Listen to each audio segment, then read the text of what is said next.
একটি গলি যেটি চোখের সামনে থেকেও কেউ দেখতে পায় না। একটি লাঠি যেটা কাউকে খুঁজে ঘোরে। আর এক মেয়ে যার ছোঁয়ায় বদলে যায় সব কিছু। এটাই শুরু জাদুর লাঠির গল্প। সবাই ভাবে আমি অলস, আমি কিছুই পারি না, কিন্তু কেউ বোঝে না আমি অন্যরকম, আমি আলাদা, আমি একটা সুযোগ চাই নিজেকে প্রমাণ করার।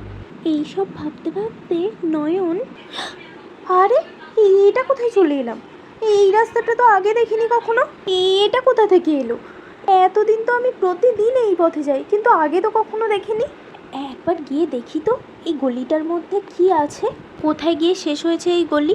এই বলে নয়ন হাঁটতে হাঁটতে চলে যায় সেই গলির মধ্যে আর গিয়ে পৌঁছায় এক ঘন ভয়ানক জঙ্গলে। একটু আগাতেই চোখে পড়ে একটি লাঠি এবং সেটি নয়ন হাতে তুলে নেয়। যেহেতু নয়ন অনেকটা পথ হেঁটেছিল, ওই কারণে নয়ন মনে মনে বলতে থাকে, যদি একটু জল পেতাম কত না ভালো হতো বলে বসে পড়ে। আর পাশে তাকাতেই দেখে একটি জলের বোতল।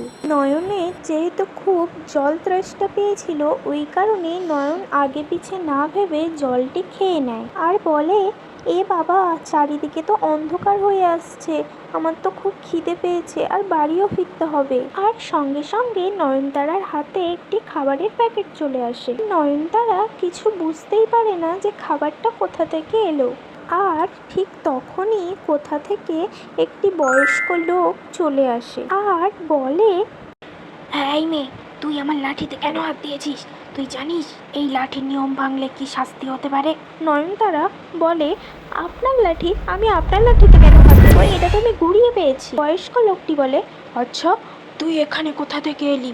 এখানে তো সাধারণ কেউ আসতে পারে না। নয়নতারা বলে, আমি তো স্কুল দিয়ে বাড়ি যাচ্ছিলাম, যেতে যেতে আমাদের পথে হঠাৎ এই গুহাটা দেখে এই গুহাতে ঢুকতেই আমি এই জঙ্গলে চলে আসি। বয়স্ক লোকটি বলে, ও আচ্ছা, তার মানে এখন এই লাঠিটা তোকে খুঁজে নিয়েছে। তখন নয়নতারা বলে, আরে আপনি এসব কি বলছেন? লাঠি কেন আমাকে খুঁজতে যাবে? আমি এখন বাড়ি যেতে চাই। আপনি যদি বাইরে যাওয়ার রাস্তা জেনে থাকেন তাহলে সেটা বলুন। আর এটা শোনা মাত্র লাঠিটা সঙ্গে সঙ্গে তার বাড়িতে পৌঁছে দেয়। আর নয়নতারা অবাক হয়ে যায় আর বুঝতে পারে যে এই সব যা হচ্ছে সবই ওই জাদুর লাঠির কারণে। এই সব ভাবতে ভাবতে নয়নতারা যখনই তার বিছানার দিকে তাকায় তখনই দেখতে পায় একটি পুরনো বই। এই বইটা দেখে নয়নতারা অবাক হয়ে যায়, কারণ তার ঘরে এরকমই পুরনো বই কখনোই ছিল না। নয়নতারা তাড়াতাড়ি করে নিজের ড্রেস চেঞ্জ করে আর যখনই সেই বইটা নিয়ে পড়তে যায় দেখে যে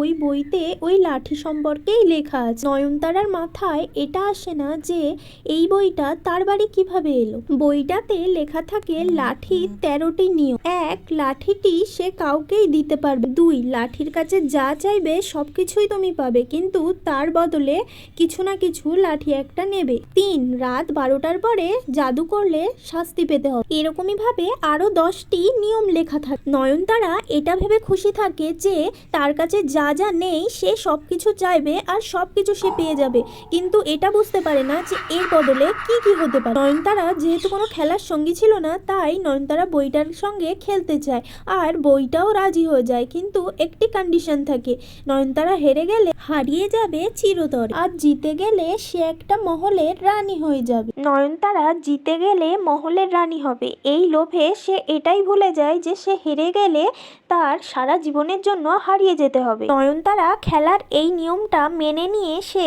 তাড়াতাড়ি খেলা শুরু করে দেয়। আর খেলা শুরু হওয়ার পর যেটা হয় সেটা দেখার জন্য পার্ট 2 দেখতে হবে।